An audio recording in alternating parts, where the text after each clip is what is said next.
2018માં જ્યારે LRDનું paper leak થયું એના પછી અમે બધી ભરતીઓમાં વાત કરી ત્યારે એ મારી સાથે હતા, બિન સચિવાલય વખતે મારી સાથે હતા. અનફોર્ચ્યુનેટલી આજે પણ કમનસીબે મારી સાથે જ છે, પણ એમના મુદ્દાનો ઉકેલ નથી આવ્યો. બેન મારે જ કેવું છે કે 5 ડિસેમ્બર 2018 અરે રડો કેમ છો તમે? બેન 3 વર્ષ થઈ ગયા. 5 ડિસેમ્બર 2018 રોજ આ જગ્યાએ ડિબેટ કરી હતી અને એ જ માથે વિદ્યા સહાયકની જાહેરાત આપો. આજે 2021 આવી, હજી સુધી જાહેરાત નથી આવી. 3 વર્ષ થઈ જાહેરાત આપવામાં. જાહેરાત તો 3 વખત કરી દીધી બેન, ભરતી પૂરી ના કરી શક્યા. વિશ્વાસ નહીં રહ્યો બેન. મારી વાત હું તમને એક સ્ક્રીનશોટ બતાવું, તમે ખાલી વાંચો, હું નહીં વાંચી શકું.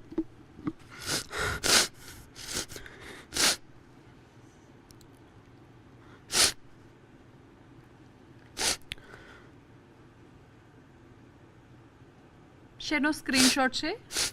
ઉમેદવારનો જ છે બેન. તમારી કઈ ભરતી છે એ પણ કરી દો એટલે બધા સુધી એ વાત પહોંચે. આ વાંચો.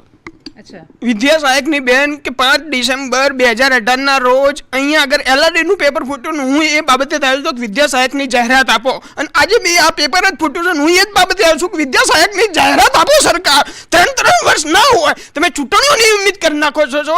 તમે 3 વર્ષમાં એક પણ ચૂંટણી ના થયું એવું બતાવો, કે કોરોનાના કારણે તમે ડિલે કરી કે નથી થઈ કે વોટ એવર કારણ, પણ તમે બેરોજગારોની જે ભરતી છે શા માટે અટકાવી રાખી છે એ નથી સમજાતું દીવાનજી.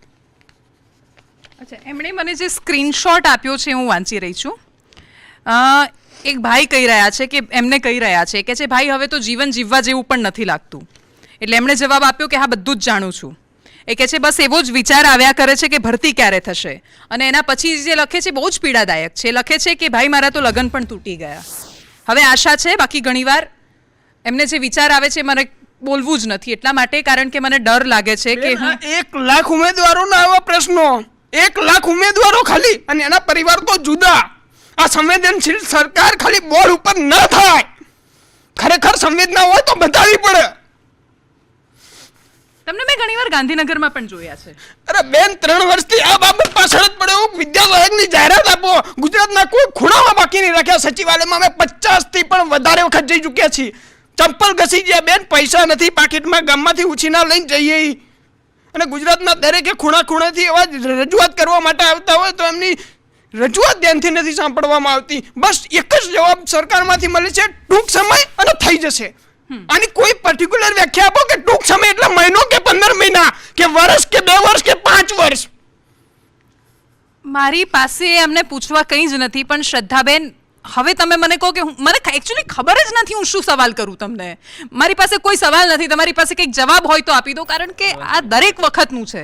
દેવાંશીબેન, મેં ઘણા બધા ઉમેદવારો એવા જોયા છે કે જેના ખિસ્સામાં નાસ્તો કરવાના 35 રૂપિયા પણ નથી હોતા. અને ગાંધીનગરમાં રહીને હું એવા હજારો ઉમેદવારોને ઓળખું છું. આજે એમનું સપનું ચકનાચૂર થતું દેખાઈ રહ્યું છે, કારણ કે હજારો ઉમેદવારો રાત દિવસ એક કરી અને પોતાનું જીવન બરબાદ કરી રહ્યા છે.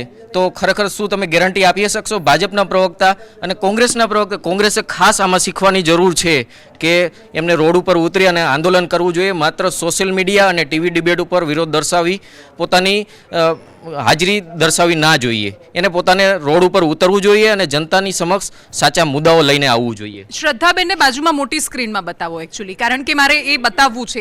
હું એવું ઈચ્છું છું કે શ્રદ્ધાબેનના ચહેરા પર જે હાવભાવ છે એ પણ પહોંચે લોકો સુધી. એટલા માટે, કારણ કે આપણે ત્યાં એવું કહેવાય છે કે જનરલી છોકરાઓ રડતા નથી, પણ છોકરાઓને શું કામ રડવું પડે છે? અને બેન કોઈ નથી ગમતું હતું. પરિસ્થિતિ એવી પેદા થઈ હોય, આર્થિક સામાજિક એક પ્રશ્નના કારણે. અને આવી એક મારી એકની હાલત નહીં, હું તો ઠીક છે, પણ મારા આવા લાખ ઉમેદવાર અત્યારે એમની આવી સિચ્યુએશન છે અત્યારે હાલ. કોઈ બોલી નથી શકતું. બેન, આમના મુદ્દામાં તો કંઈ વધારે કરવાનું જ નથી. આમનો મુદ્દો હોય કે પછી મારી સાથે બેઠા છે એ લોકોએ તો પરીક્ષા પાસ કરી દીધી છે. વિદ્યા સહાયકની ભરતી કયા કારણોસર અટકાવી રાખી એ કહું કે પહેલું 1/8/18 વિવાદિત ઠરાવ, એના કારણે અટકાવી રાખી. બધી જ ભરતીઓ સ્ટોપ હતી, અમારી પણ સ્ટોપ. બાદમાં કોરોના આવ્યો, એના કારણે અટકાવી રાખી. ત્રીજું કે સ્થાનિક સ્વરાજની ચૂંટણી આવી, એના માટે અટકાવી રાખી. પછી કોરોનાની બીજી લહેર આવી એના માટે અટકાઈ રાખી, તોકતે વાવાઝોડું આવ્યું એના માટે અટકાઈ રાખી, પછી ટેટ વેલિડિટી GR જે બનાવવાનો હતો એના માટે અટકાઈ રાખી. બેન એ હું એમ કહું કે 1 મહિનાની અંદર GR થઈ જાય, અરે વધીને 2 મહિના 3 મહિના 6 મહિના લીધા સરકારે. 6 મહિના એ ટેટ વેલિડિટીના કારણે બેન અમારો એક દિવસ 1 વર્ષ જેવો લાગે છે અમને. અને અમારા 3 વર્ષ કે 4 વર્ષ અત્યારે બગડ્યા, એ વર્ષની કોઈ કિંમત જ નહીં બેન. અત્યારે મારા મમ્મી પપ્પા પૂછતા એમને મારા મમ્મી પપ્પાને કહેવા માટે શબ્દો નથી, કારણ કે મેં વારંવાર મમ્મી પપ્પા સામે જુઠ્ઠા સાબિત થઈ રહ્યા. કારણ કે 3 વર્ષથી બી એ તો કહેવાય કે જાહેરાત થઈ ગઈ, હવે આવવાની કેટલી વાર, પણ ભરતી જ નથી આવતી. અમે કહીએ કે બસ સરકારે કીધું ટૂંક સમય, મહિનો 2 મહિના, પણ એ 3 વર્ષથી આ જ થઈ રહ્યું.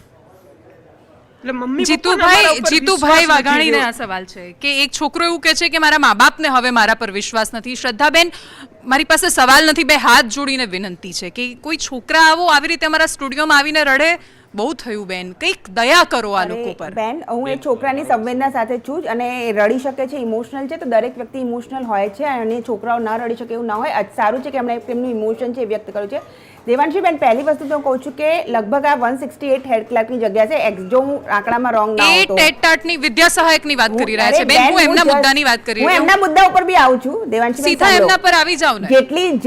જેટલી બી ચલો ઇરરિસ્પેક્ટિવ ઓફ જેટલી બી સરકારી જગ્યાઓ છે, કોઈ પણ રાજ્ય છે એ સરકારી જગ્યાઓની એક્ઝામ લેતી હોય છે, પણ એની અંદર હજારોની સામે લાખો વિદ્યાર્થીઓ એક્ઝામ આપતા હોય છે. પાસ થઈ ગયા છે. આરટીઆઈ માં 18,000 ખાલી જગ્યા, તમે 3300 ની જાહેરાત કરી અને અમે 3300 જ માંગી, એક પણ વધુ હજી માંગી નથી.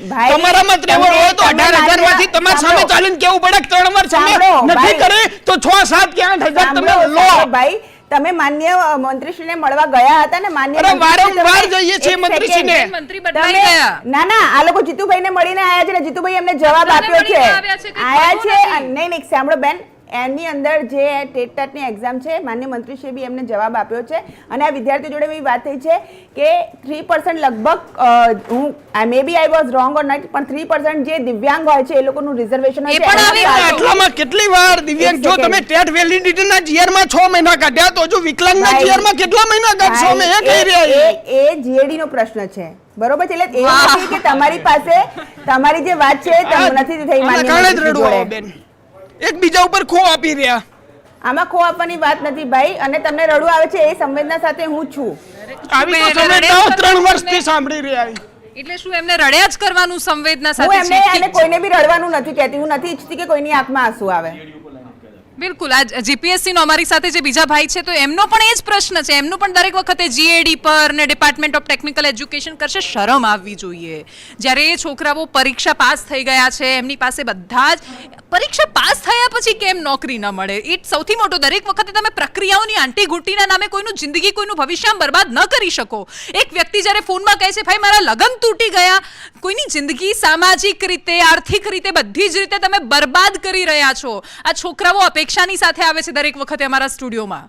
એમને એવું લાગે છે કે કદાચ એ અવાજ મંત્રી સાંભળશે, અને એટલે જ જીતુભાઈ વાઘાણી સાંભળો આ અવાજ. તમે આ છોકરાઓ તમારી સામે અરજ લગાવીને ઊભા છે. તમે નવા મંત્રી આવ્યા છો તો લોકોને એવું હતું ચહેરો બદલાયો છે તો વ્યવસ્થા બદલાઈ જશે. ચહેરો બદલાયો છે એવું ન રહી જાય કે બાર નામની તકતી બદલાઈ જાય, અંદરની વ્યવસ્થા એની રહી જાય. ભૂપેન્દ્રસિંહ ચુડાસમાને વારંવાર આ લોકો હાથ જોડી ચૂક્યા છે.